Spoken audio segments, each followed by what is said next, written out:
അങ്ങനെ യാത്ര ആരംഭിക്കുകയാണ്. ജെറുസലേമിൽ നിന്ന് ഏകദേശം 20 മിനിറ്റ് നേരത്തെ യാത്രയുണ്ട് കേട്ടോ ബെത്ലഹേമിലേക്ക്. ആ 20 മിനിറ്റ് യാത്രയിൽ ഞങ്ങൾക്ക് നെറ്റ്വർക്ക് ഇല്ല, നല്ല ടെൻഷനുണ്ട്. വഴി നീളെ പോലീസുകാരും പട്ടാളക്കാരൊക്കെ ഉണ്ട്, ചെക്കിംഗ് ഉണ്ട്. അങ്ങനെ അതെല്ലാം കടന്ന് ആ ഒരു ടെൻഷനും പേടിയും ഉണ്ടെങ്കിൽ പോലും ഏറ്റവും വലിയ സ്വപ്നമായിരുന്ന ബെത്ലഹേം കാണുക എന്നുള്ളൊരു കാര്യം നമ്മുടെ ഉള്ളിലുള്ളത് കൊണ്ട് അതൊക്കെ അടക്കി പിടിച്ച്, ആ ഒരു ടെൻഷനൊക്കെ അടക്കി പിടിച്ച് ബസ്സിൽ ഞങ്ങൾ പാട്ടൊക്കെ ഇട്ട് എൻജോയ് ചെയ്ത് ബെത്ലഹേമിലെത്തി. അവിടെ ബസ്സൊക്കെ പാർക്ക് ചെയ്തതിന് ശേഷം ഞങ്ങൾ കുറച്ച് നടക്കാനുണ്ട്. ആ നടക്കുന്ന വഴിയിലെല്ലാം കണ്ടത് ഒത്തിരി കച്ചവടക്കാരെ കണ്ടു. മരങ്ങളിൽ കൊത്തിയ കുഞ്ഞു കുഞ്ഞു ശില്പങ്ങളും മാതാവിന്റെയും ഈശോയുടെയും പടങ്ങളും കുഞ്ഞ് മാലകള്, ചെയിൻ, അങ്ങനെയുള്ള കാര്യങ്ങളൊക്കെ വെക്കുവാനായിട്ട് ഒരുപാട് ആളുകൾ അവിടെ ഉണ്ടായിരുന്നു. അവരെ കാണുന്നതിനോടൊപ്പം തന്നെ മറു സൈഡില് തോക്കൊക്കെ ആയിട്ട് നിൽക്കുന്ന പട്ടാളക്കാരും പോലീസുകാരുമുണ്ട്. അപ്പൊ ഉള്ളിലൊന്ന് ചോദിച്ചു ഞാൻ, പുരുഷനിപ്പോ യുദ്ധമൊന്നും ഇല്ലേ? പതിയെ അവിടെ നിന്ന് പിന്നെയും സ്പീഡിൽ നടക്കുകയാണ്. എന്തിനാണ്? ഏറ്റവും ആദ്യം എനിക്ക് അവിടെ ചെല്ലണം, ഏറ്റവും ആദ്യം എനിക്ക് കാണണം എന്നുള്ളൊരു ആവേശം കൊണ്ട് ഏറ്റവും വേഗത്തിൽ ഞാൻ നടന്നു. കൂട്ടുകാരും അവരുടെ കൂട്ടുകാരും ഒക്കെ ഉണ്ട് കേട്ടോ. ഞങ്ങള് ഒരു 4-5 ബസ്സിനുള്ള ആൾക്കാരുണ്ടായിരുന്നു ഞങ്ങളുടെ ഭാഗത്തു നിന്ന് കേട്ടോ.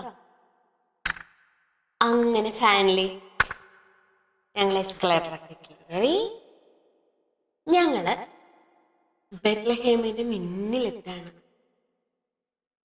ഒരിക്കലും ഞാൻ എക്സ്പെക്ട് ചെയ്തിരുന്നില്ല ഇത്രയും മനോഹരമായുള്ളൊരു കാഴ്ച. അതായത് നമ്മുടെ നാട്ടില് ക്രിസ്മസിന് നമ്മൾ കടകളും വീടുകളും ഒക്കെ അലങ്കരിക്കും, അതുപോലെ തന്നെ ഏറ്റവും മനോഹരമായിട്ട് ആ ദേവാലയത്തിനെ, അതിനോട് ചേർന്നിരിക്കുന്ന സമീപ പ്രദേശങ്ങളെയൊക്കെ ഇലുമിനേഷൻ ലൈറ്റ്സ് ഉപയോഗിച്ചിട്ട് ഏറ്റവും മനോഹരാക്കിയിരിക്കുകയാണ്. അതിനിടയിൽ എൻ്റെ കണ്ണുടക്കി ഒന്നുണ്ട്, എൻ്റെ എന്നല്ല, എൻ്റെ കൂടെ വന്ന എല്ലാവരുടെയും.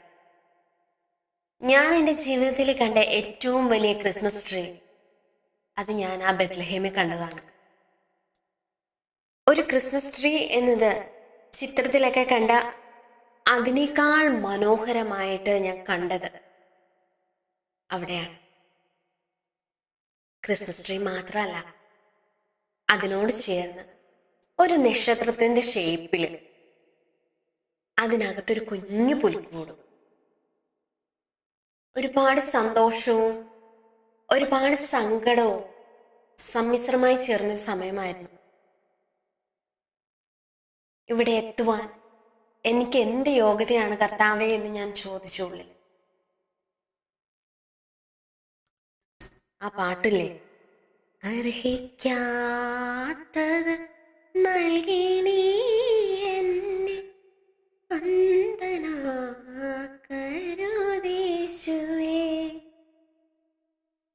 ആ ഒരു വരികള് ആ ഒരു സമയം ഞാൻ ഓർത്തു.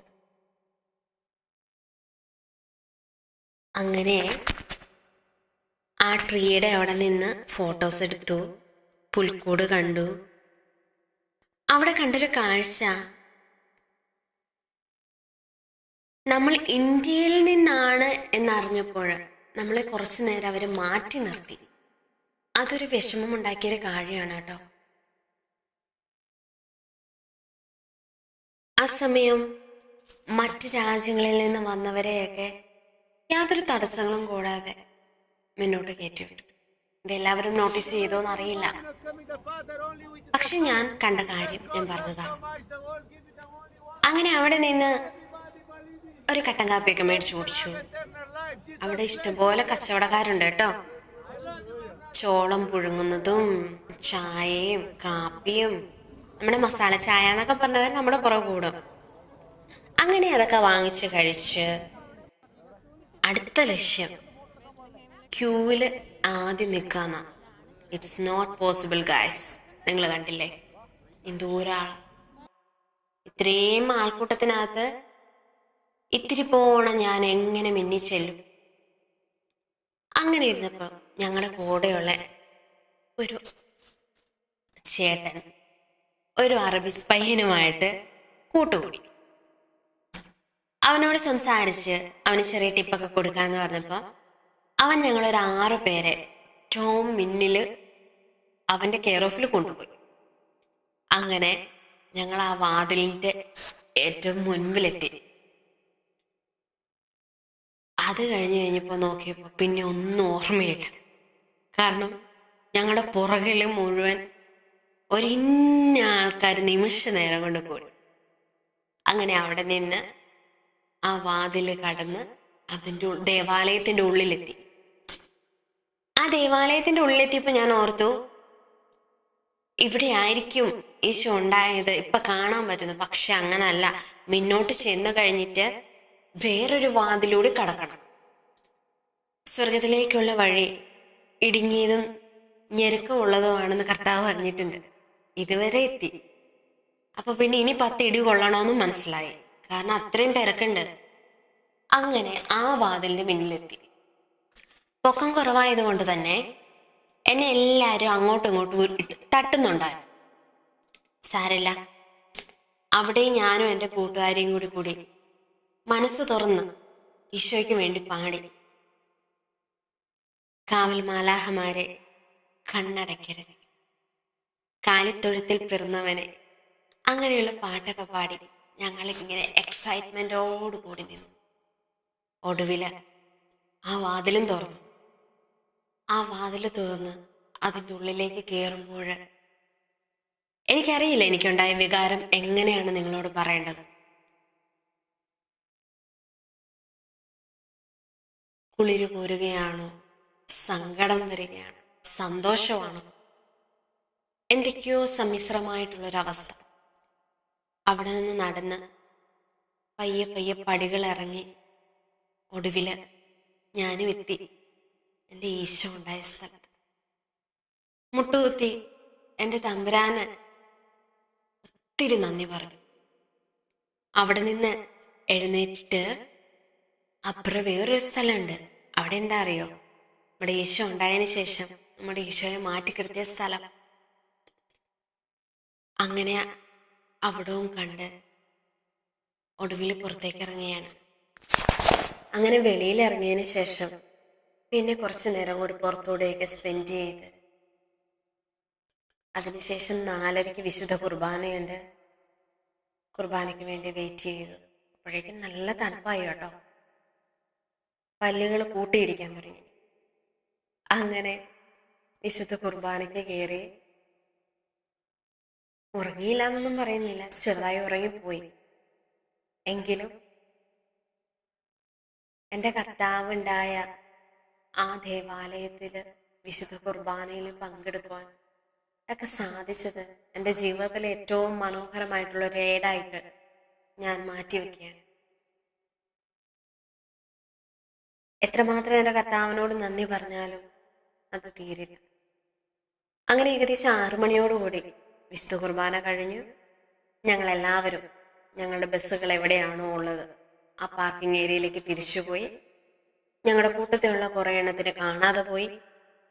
അങ്ങനെ ഒടുവിൽ എല്ലാത്തിനെയും കണ്ടതിനെയും കിട്ടിയതിനെയൊക്കെ പിറക്കി വണ്ടിയിലിട്ടിട്ട് ഞങ്ങൾ വീണ്ടും യാത്ര പോവുകയാണ്. ഞങ്ങൾ ജോലി ചെയ്യുന്ന ഞങ്ങളുടെ വീടുകളിലേക്ക്. ഒരു കാര്യം പറയാനാണ്, നമ്മൾ എന്തെങ്കിലും ഒരു കാര്യത്തിന് ഒരുപാട് ആഗ്രഹിച്ചിട്ടുണ്ടെങ്കിൽ, ഏറ്റവും മതിയായി ആഗ്രഹിച്ചിട്ടുണ്ടെങ്കിൽ, ആ ഒരു കാര്യം നേടാനായിട്ട് ഈ ലോകം മൊത്തം നമ്മുടെ കൂടെ നിൽക്കും എന്ന് പറയുന്നത് സത്യമാണ്. പലപ്പോഴും ആഗ്രഹിച്ചിരുന്ന, ഓർത്തിരുന്ന, നടക്കുമോ എന്നറിയത്തില്ലാതിരുന്ന ഒരു സ്വപ്നം സാക്ഷാത്കരിച്ചതിന് സന്തോഷത്തോടു കൂടി ഞാൻ പോവുകയാണ്. വീണ്ടും വരാം, വീണ്ടും കാണാം. എന്ന ഏറ്റവും വിശ്വാസത്തോടെയും പ്രാർത്ഥനയോടും കൂടി. ഇത് മാത്രമല്ല അവിടെയുള്ളത്. മാതാവ് ഈശോയെ മുലയൂട്ടിയ സ്ഥലവും അങ്ങനെയൊക്കെ കാണാനുണ്ട്. പക്ഷേ രാത്രി ആയതുകൊണ്ട് തന്നെയും നല്ല തണുപ്പുള്ളത് കൊണ്ടും അതൊന്നും കാണാനായിട്ടും മാറാനായിട്ടും സാധിച്ചില്ല. പക്ഷേ ഇതുവരെ എത്തിച്ച എൻ്റെ തമ്പുരാൻ എന്നെ അവിടെ എത്തിക്കും എന്ന ഉറപ്പോട് കൂടിയിട്ട് സൈനിങ് ഓഫ് അനുവൻ.